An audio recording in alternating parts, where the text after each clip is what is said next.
નમસ્કાર, હું પ્રદીપ પટેલ રિપ્રેઝેન્ટ કરું છું drone company prime UV private લિમિટેડને.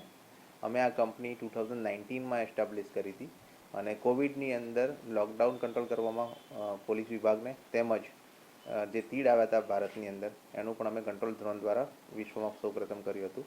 તો જે અમારી prime UV private limited company છે એ અમે સ્ટાર્ટઅપ એસ્ટાબ્લિશ કર્યા પછી અહીંયા મહેસાણાની અંદર જ્યારે તત્કાલીન કલેક્ટર સાહેબ હતા નાગરાજન સર, એમને એક સ્ટાર્ટઅપ માટે એક ઇકોસિસ્ટમ ડેવલપ કરી આઈ હબ મહેસાણા, નમો આઈ હબ કરીને. એ ભારતનું સૌ પ્રથમ એક સેન્ટર હતું જ્યાં સ્ટાર્ટઅપને ડિસ્ટ્રિક્ટ લેવલે સપોર્ટ કરવામાં આવે છે.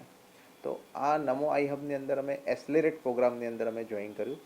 તો નમો આઈ હબ અલગ અલગ પ્રોગ્રામ કરતું હતું જેની અંદર સ્ટાર્ટઅપ્સને કેવી રીતે મોટું કરી શકાય, એના કેવી રીતે બેનિફિટ લઈ શકાય, એના માટેના ઘણા બધા પ્રોગ્રામ ચાલતા હોય છે. અને એ પ્રોગ્રામ અંતર્ગત અમે એક એસ્લેરેટ પ્રોગ્રામની અંદર જોઈન કર્યું છે જેના અમને ઘણા બધા બેનિફિટ્સ મહેસાણા લેવલે મળ્યા છે.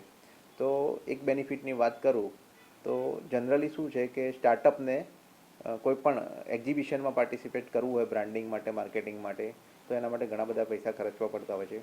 જ્યારે આ સ્ટાર્ટઅપ્સના જે સરકારના ઇનિશિયેટિવ છે, માનનીય વડાપ્રધાન શ્રી નરેન્દ્ર મોદી સાહેબનો જે ઇનિશિયેટિવ છે એના મારફતે અમને 80% સબસિડી મળી છે.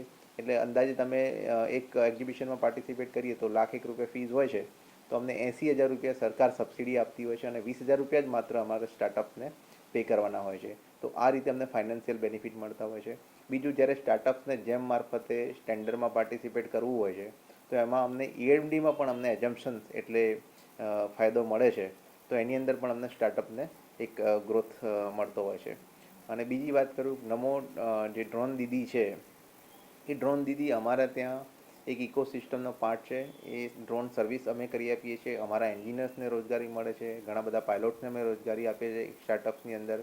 અને જે નમો ડ્રોન દીદી આવે છે અમારા ત્યાં, તો અમે અમારા પ્લેટફોર્મ થ્રુ ઘણા બધા ખેડૂતોની જે ઇન્ક્વાયરી જનરેટ થતી હોય છે દવા છંટકાવ માટે એગ્રીકલ્ચરની ખેડૂતોને, તો એ ખેડૂતોને અમે જે નમો ડ્રોન દીદી સરકારે અમને જે ડ્રોન આપ્યા છે મહિલાઓને, એ મહિલાઓને અમે રોજગારી માટે એ જે કનેક્શન છે એમને કનેક્ટ કરાવીએ છીએ, એમને રોજગારી મળે છે, એ દવાનો છંટકાવ કરે છે અને રોજના ઘણી બધી સંખ્યામાં એ આશરે મહિનાની અંદર 50,000થી 60,000 રૂપિયા જેવું મહેનતાણું એક ડ્રોન દીદી અત્યારે કમાઈ રહી છે. એ બહુ ખૂબ જ ગર્વની વાત છે આપણા દેશ માટે.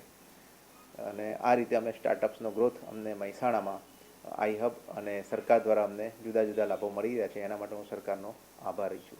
જય હિન્દ.